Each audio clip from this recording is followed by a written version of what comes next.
வாவர் முரளி கிட்ட ராதாகிருஷ்ணன் ஃபங்க்ஷன் டே அன்னைக்கு வரும்போது நீயே அவரை கோஆர்டினேட் பண்ணிக்கோன்னு சொன்னதும், சார் ட்ரைனிங் டேஸ்லயே அவருக்கும் எனக்கு ஆகாது, நீங்க வேற யாரையாவது வச்சு கோஆர்டினேட் பண்ணிக்கோங்கன்னு கேட்டு பார்க்க, யோ அவருக்கு உன்னை ஞாபகமே இல்லைன்னு சொல்றாரு, அதனாலதான் அவரே நீ தான் கோஆர்டினேட் பண்ணணும்னு கேட்டிருக்காரு, அப்பதான் உன் கூட பேச முடியுமா, நீ நான் சொல்றத மட்டும் செய்யின்னு அனுப்பி விடுறான். இங்க ஸ்பென்சி வீட்டுக்கு கிளம்பும் போது பைக் கீயை காணமேன்னு தேடி பார்த்துக்கிட்டு இருக்க, அப்ப ஜீவா வந்து என்னாச்சுன்னு கேக்குறான். அவளும் பைக் கீயை காணும்னு சொல்ல, ஆக்சுவலா நம்ம பையன் தான் அதை எடுத்து வச்சிருப்பான். ஜீவாவும் எதையுமே வெளியே காட்டிக்காம, நீ வேணும்னா என் கூட வா, நான் உன்னை வீட்டுல டிராப் பண்ணிடுறேன்னு சொல்ல, எது இந்த சைக்கிளை வச்சான்னு கேட்க, சைக்கிள்னு இவ்வளவு கேவலமா பேசாத, மனித குலத்துக்கே இந்த சைக்கிள் வரப்பிரசாதம்னு எனக்கு சைக்கிள் கத்து கொடுத்த குருநாதர் ஸ்பென்சி சொல்லி கொடுத்திருக்காங்கன்னு சொல்ல, அவளும் சிரிச்சுக்கிட்டே போடா கிறுக்கான்னு சொன்னதும், அதை தான் நானும் சொல்ல வந்தேன், இப்படி ஒரு கிறுக்கு பையன் கூட கிறுக்குத்தனமான வாழ்க்கையை வாழ நீ ரெடியான்னு கேட்க, இதை கேட்டு ஸ்பென்சியும் இந்த உலகத்திலேயே விசித்திரமான ப்ரப்போசல்னா அது இதுதான்டான்னு சொல்றா. அப்புறம் ஜீவாவும் நான் உன்னை நல்லா பாத்துக்குவேன், நீ என்ன நல்லா பாத்துக்கணும்னு பிட்டு பிட்டா போட்டுக்கிட்டு இருக்க, டக்குன்னு ஸ்பென்சி முத்தம் கொடுத்துட்றா. ஸ்பென்சி முத்தம் கொடுத்தது நம்ம பையனுக்கு என்ன பண்றதுனே தெரியல.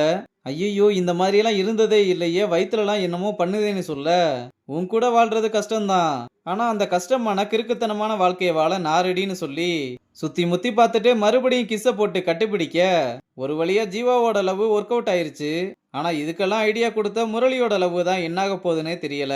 இந்த பக்கம் ஐரா கமிஷனருக்கு கால் பண்ணி அந்த ராஜாவையும் முரளியையும் தூக்கி உள்ள போடாம இன்னும் எதுக்கு வெளியே சுத்த விட்டுக்கிட்டு இருக்கீங்கன்னு கேட்க, நானும் இதை இப்படி ஹேண்டில் பண்ணலாம்னு தான் பாத்துக்கிட்டு இருக்கேன், நீ ஒன்னும் கவலைப்படாத, சீக்கிரமா செஞ்சிடலாம்னு சொல்ல, என்ன சார் லட்டு மாதிரி எவிடன்ஸ் கொடுத்துருக்கேன், என்ன பண்ணலாம்னு பாத்துக்கிட்டு இருக்கேன்னு சொல்றீங்க, உள்ள வச்சு உரிக்க வேணாமான்னு கேட்க, கமிஷனரும் அவன் சொல்றதுக்கு பிடி கொடுக்காம பேசினதும், என்ன கமிஷனரு போலீஸ் புத்திய காமிக்கிறியான்னு கேட்டதும், பார்த்து பேச ஐரா, நீ பண்ணிக்கிட்டு இருக்க வேலைக்கு இவ்வளவு நாள் உன்னை வெளியே விட்டு வச்சிருக்கேன்னு நன்றியோட இருன்னு சொல்ல, எங்க முடிஞ்சா என் மேல கை வச்சு பாருங்க பாப்போம், நீங்க இத்தனை நாள் என்கிட்ட பேசின போன் கால்ல இருந்து நான் கொடுத்த கிஃப்ட் முதற்கொண்டு ஆதாரத்தோட வச்சிருக்கேன், எல்லாத்தையும் சிதைச்சு விட்டு போயிருவேன், ஒழுங்கா அவங்க 2 பேர் மேலே ஆக்ஷன் எடு, இல்லைன்னா நடக்கிறதே வேறன்னு கமிஷனரையே மிரட்டுறான்.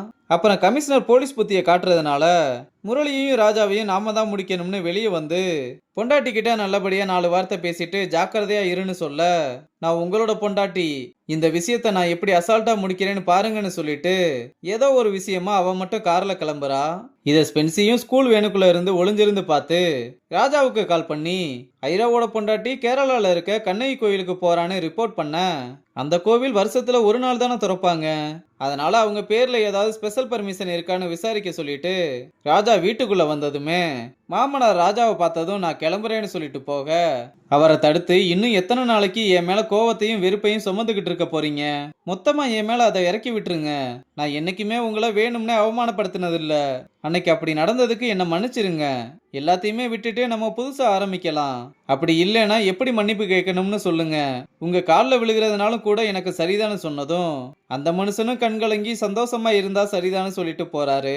அங்க கட் பண்ணா ஸ்பென்சி ராஜா கிட்ட ஐராவோட பொண்டாட்டி கேரளால இருக்க கண்ணகி கோவில்ல சிறப்பு பூஜைக்கு ஸ்பெஷல் பர்மிஷன் வாங்கியிருக்காங்க, ஆனா அவங்க அந்த கோவிலுக்கே போகலன்னு சொல்ல, இதெல்லாம் நம்மள டைவர்ட் பண்றதுக்கு தான், கோவிலுக்கு போற மாதிரி வேற எங்கேயோ போயிருக்காங்கன்னு சொல்றான். முரளியும் அவன் விசாரிச்ச வரைக்கும் அவங்க தமிழ்நாடு கேரளா பார்டர்ல இருக்க குமிளிக்கு தான் போயிருக்காங்க, அங்க சும்மா கொஞ்ச நேரம் மட்டும் இருந்துட்டு கிளம்பியிருக்காங்க, இதுக்கு நடுவுல இருக்க 6 டோல்கேட்லயும் அவங்களோட வண்டி ரெக்கார்ட் ஆகியிருக்கு, ஆனா இதுல அவங்க திரும்பி வரும்போது மட்டும் அவங்களோட வண்டிக்கு பின்னாடி கொரியர் வண்டி ஒண்ணு வந்துகிட்டே இருந்திருக்குன்னு சொல்ல, ராஜாவும் இதை கேட்டு க்ளூல கொரியர் வண்டியையும் ஆட் பண்ணிட்டு இவன் என்ன பண்ண ட்ரை பண்றான்னு தெரிஞ்சுக்கிட்டே ஆகணும்னு சொல்லிக்கிட்டு இருக்கும் போதே கமிஷனர் கால் பண்ண, ராஜா அட்டன் பண்ணதுமே உங்ககிட்ட ஒரு முக்கியமான விஷயம் பேசணும்னு சொல்ல, ½ அன் அவர்ல வந்துடுறேன்னு சொல்லிட்டு முரளி கிட்ட கொரியர் ட்ரக் பத்தின டீடைல்ஸை கலெக்ட் பண்ண சொல்லிட்டு கிளம்புறான்.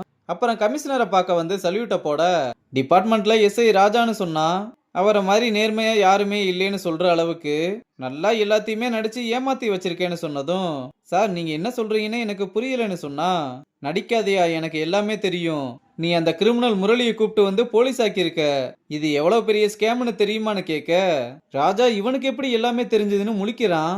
அப்ப கமிஷனரும் இதுல அந்த பொறுக்கி பயலுக்கு என் பொண்ணு கேக்குதான்னு சொல்ல, சார் அவனுக்கு லலிதா உங்க பொண்ணுன்றதே தெரியாது, அவன் ரொம்ப நேர்மையான பையன், அது மட்டும் இல்லாம நம்ம டிபார்ட்மெண்ட்ல முடிக்க முடியாம கிடப்புல இருந்த கேஸ் எல்லாம் அவன் சால்வ் பண்ணியிருக்கான், நான் அவனை கூப்பிட்டு வந்த விதம் வேணா தப்பா இருக்கலாம், ஆனா அவன் தப்பானவன் இல்லைன்னு சர்டிபிகேட் கொடுக்க, நீ தானே அவனை கூப்பிட்டு வந்த, வேற எப்படி பேசுவ? இந்த விஷயம் மட்டும் வெளியே வந்தா ஆல் இந்தியா பிரேக்கிங் நியூஸே நீங்க தானு. கொஞ்சம் யோசிச்சு பார்த்துட்டு நீ இந்த பிரச்சனையில இருந்து வெளியே வரணும்னா ஐராவை முடிச்சிருன்னு சொல்ல. ராஜா இதை கேட்டதுமே சாக்காகுறான். கமிஷனரும் ரொம்ப யோசிக்காத இந்த விஷயத்தை என்கிட்ட சொன்னதே அவன்தான். அவன் இது மட்டும் இல்லாம நிறைய விஷயத்துல குடைச்சல் கொடுத்துக்கிட்டு இருக்கான். அதனாலதான் அவனை முடிச்சு விட சொல்றேன்னு சொல்ல. அப்ப முரளியை என்ன பண்ண போறீங்கன்னு கேட்டா அவனை மொத்தமா அழிச்சு நிர்மூலமாக்காம விடமாட்டேன்னு சொல்றான். அதுக்கு ராஜாவும் ஐராவை நான் முடிக்கிறேன், ஆனா நீங்க என்ன மட்டும் இல்ல முரளியும் சேர்த்து சேவ் பண்ணணும்னு பேரம் பேச. ஏயா நீயே இப்பதான் உன் பொண்டாட்டி பிள்ளைங்களோட சந்தோஷமா இருக்க, இப்ப போய் ஏன் அவனை பத்தி யோசிச்சுக்கிட்டு இருக்க? ஒண்ணு மட்டும் நல்லா தெரிஞ்சுக்கோ, அவனோட முடிவை யாராலையும் தடுக்க முடியாதுன்னு சொல்ல.